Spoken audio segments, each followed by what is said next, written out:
Ndugu wa Tanzania, ndugu Mheshimiwa Rais, ndugu Makamu wa Rais, ndugu Waziri Mkuu, ndugu wadau wa maendeleo katika nchi yetu ya Tanzania. Mimi ninayezungumza katika video hii inayoonekana naitwa Mtatiro Marwa Mgeka, mkazi wa kijiji cha Kitaramanka, kata ya Sirolisimba, Butiama. Nimeposti ujumbe huu mahususi wa majengo haya au maboma haya ambayo ni mawili katika shule ya Kitaramanka.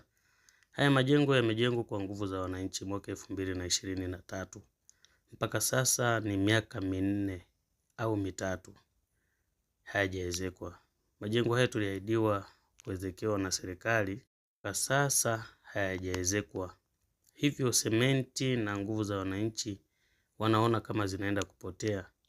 Naiomba serikali tukufu ya Mheshimiwa Rais ije tusaidie kutuezekea majengo haya.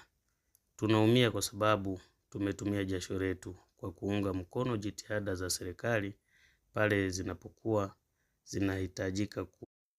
Na sisi tumefanya hivi kwa sababu tuna deni kubwa kwenye shule hii. Tuna mapungufu wa madarasa 10. Kwa hiyo tukiezekewa haya tutakuwa tumepunguza idadi ya madarasa. Naamini wadau na Mheshimiwa Rais unaweza ukaguswa ukaja ukaongeza zaidi ya hayo madarasa ili tukaepukana na swala la hawa watoto ambao wanahitaji haki yao kutoka kwa wazazi. Na mimi naamini wazazi ni mimi na wewe Mheshimiwa Rais na wadau wote wa maendeleo.